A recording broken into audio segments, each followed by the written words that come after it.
بسم اللہ الرحمن الرحیم۔ حضرات محترم، اصل جو دین علوم تھے، قرآن، حدیث، سیرت اور فقہ، اس کی جگہ ہمارے نصاب تعلیم میں مغلوں کے دور میں، خاص طور پر اکبر کے دور سے لے کر ایرانی اور یونانی علوم کا غلبہ ہو گیا، اور یہ بڑھتا چلا گیا۔ مولانا مناظر حسن گیلانی رحمۃ اللہ علیہ نے بڑے تفصیل سے لکھا، 2 جلدوں میں کتاب ہے مسلمانوں کا نظام تعلیم و تربیت۔ ہوا یہ کہ علماء بے روزگار کر دیے گئے جب شیعہ اقتدار آیا، تو جو اوقاف تھے، جو جائیدادیں تھیں، مدرسوں کا نام و ضبط کر لی گئی۔ مولانا آزاد بلکرامی رحمۃ اللہ نے بڑی تفصیل سے تاریخ لکھی ہے۔ اب علماء بے روزگار بھی ہو گئے، بے حیثیت بھی ہو گئے۔ اب بہت سارے علماء فنون سپاہ گیری میں چلے گئے، فوج میں اور اس میں چلے گئے۔ جو اس میں نہیں جا سکے تو کوئی اور پیشہ اختیار کر لیا روزی روٹی کے لیے۔ جو یہ بھی نہیں کر سکتے تھے تو مجبوراً علوم کو علم سمجھا انہوں نے، جس کو حکمران اس دور کے جو شیعہ حکمران اور ان کے زیر اثر جو حکمران تھے وہ علم سمجھتے تھے، انہوں نے اس میں تو ابھی درس نظام کے حوالے دیا۔ ملا نظام الدین سالوی رحمۃ اللہ علیہ یہ اسی فتح اللہ شیرازی کے سلسلہ تعلیم میں آتے ہیں، اور ان کی ساری کتابیں آپ دیکھیں منطق، فلسفہ، علم کلام پر ہیں۔ ان کے شاگرد ملا بحر العلوم، ملا کمال، یہ سارے کے سارے ان کا سارے جولان گاہ اور علوم کی گویا سارا یونانی علوم اور ایرانی علوم پر رہی، قرآن، حدیث اور فقہ پر ہاتھ نہیں لگائے انہوں نے۔ بلکہ مولانا گیلانی نے یہاں تک لکھا ہے کہ دور زوال کے 200 سال تک اگر ہندوستان کے مولویوں اور علماء کا جائزہ لیا جائے تو ان کا کل مبلغ علم کیا تھا؟ زواہد ثلاثہ، سزرہ، شمس بازگاہ اور سلم کی شروحات، ایک ایک مولوی تینوں پر حاشیے چڑھاتا تھا اور کئی حاشیے چڑھاتا تھا۔ آدمی پورا قرآن پڑھ لے، تفسیر پڑھ لے، حدیث پڑھ لے، فقہ پڑھ لے، لیکن اگر ایک فلسفہ یا منطق علم کتاب کو ایک ورق رہ گیا تو سند نہیں دی جاتی تھی۔ تم نے سارا قرآن پڑھ لیا، حدیث پڑھ لیا، فقہ پڑھ لیا، لیکن فلاں کتاب کا یہ صفحہ باقی رہ گیا یونانی علوم کی۔ 200 سال تک تاج فضیلت کے یہ علوم حقدار تھے، قرآن، حدیث اور سیرت نہیں تھا۔ حضرت شاہ اللہ رحمۃ اللہ علیہ نے انقلاب برپا کرنا چاہا۔ وہ پہلی ہستی ہے جنہوں نے حدیث پر آج جتنا بھی سلسلہ حدیث کا سلسلہ ہے، چاہے دیوبندیوں کا ہو، بریلیوں کا ہو، اہل حدیث کا ہو یا کسی کا، وہ شاہ عبد العزیز پر منتہی ہوتا ہے رحمۃ اللہ علیہ۔ لیکن اس وقت میں مرکز سکل دہلی سے لکھنؤ منتقل ہو گیا تھا، شیعہ حکومت تھی، اور دلی پر بھی صفدر جنگ کی حکومت تھی، اس لیے ان کی صدا بصحرا ان کی آواز ثابت ہوئی۔ وہ تو اللہ کی شان، اللہ تعالیٰ نے بھی یہ کیا کہ دیوبند ولی اللہ علوم کا وارث بن گیا۔ میں یہ سمجھتا ہوں کہ دیوبند کا نصاب درس نظامی سے زیادہ شاہ ولی اللہ نصاب ہے۔ سیاستہ شاہ ولی اللہ کے مرکز سے داخل ہوئے، اور دین علوم پر توجہ شاہ ولی اللہ کی برکت سے ہوئی ہے، کیونکہ مولانا مملوک علی جو تھے، جنہوں نے ولی اللہ خاندان سے استفادہ کیا تھا، ان کے شاگرد حضرت قاسم نانوتوی رحمۃ اللہ علیہ، مولانا گنگوہی رحمۃ اللہ علیہ، جو پھر اللہ نے دیوبند کے برکت سے علوم، صحیح علوم کو دوبارہ زندہ فرمایا۔ ہمارے بعض علماء آج بھی اس بات پر بزید ہے کہ نہیں، درس نظامی اصل ہے۔ میں جاتا رہتا ہوں ہر سال 4 مہینے 5 مہینے کے لیے، پورے ملک کا سفر 17-18 صوبوں میں جاتا ہوں۔ بھائی درس نظامی بھائی اتنی شدت، پہلی بات تو یہ ہے کہ ملا نظام الدین سالوی آپ کے اکابر کی فہرست میں ہے ہی نہیں ان کا کوئی وجود۔ وہ ایک شخصی نصاب تھا اور عصری نصاب تھا اس دور کا، جو شیعہ دربار کی جو ضرورتیں تھی لکھنؤ کی اور دلی کی، ملا نظام الدین ساحلوی کے اس دور کا عصری نصاب تھا وہ. اس کو کب سے مقدس قرار دے دیا گیا؟ بلکہ حتیٰ کہ مولانا عبدالحی لکھنوی رحمۃ اللہ علیہ، بڑا علوم کا کام، ان کے جو حاشیے ہیں شرح وقائع پر اور دوسرے علوم پر، اس کو بھی ہم علماء دیوبند اپنا نہیں سمجھتے، اکابر نہیں سمجھتے. تو نظام الدین ساحلوی کہا کہ یہ درس نظام میں کیسے وجود میں آج کی تاریخ بھی ہے. جب انگریز نے قبضہ کر لیا ملک پر، پہلے تو کلکتہ میں کیپٹل بنایا دارالسلطنت، پھر آہستہ آہستہ آگے بڑھا. 1756 میں غداری کروا کر سراج الدولہ سے میر جعفر جس کے وزیر سے تو قبضہ کر لیا بنگال اور اڑیسہ پر. 1756 میں مشرق یوپی کا بڑا شہر الہ آباد وہاں پر قابض ہو گیا. اب شاہ عالم کی حکومت تھی، دور زوال تھا مغلوں کا. ان کو تھوڑا ہوش آیا کہ بھئی یہ کیا ہو رہا، وہ میدان میں نکلے اور مقابلہ کیا، شکست کھائی. وہاں پر ایک ایگریمنٹ ہوا، ایک معاہدہ ہوا مغل اور انگریزوں کے درمیان میں، اسے معاہدہ دیوانی کہا جاتا ہے. اس کی شکیں آپ پڑھیں. پہلی بار شاہ عالم نے تسلیم کر لیا کہ جو کچھ انگریزوں نے فتح کیا وہ ان کا ہے، لیکن ایک شک لگا دی کہ ہماری نیابت میں آپ حکومت چلائیں.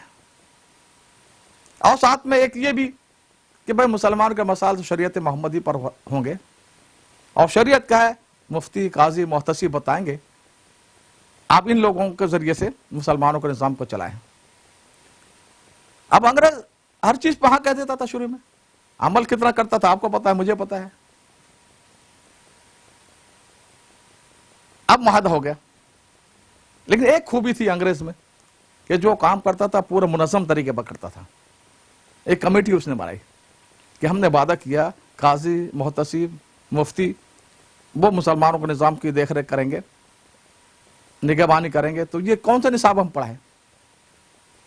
اس وقت میں مختلف نصاب رائج تھے بر صغیر میں.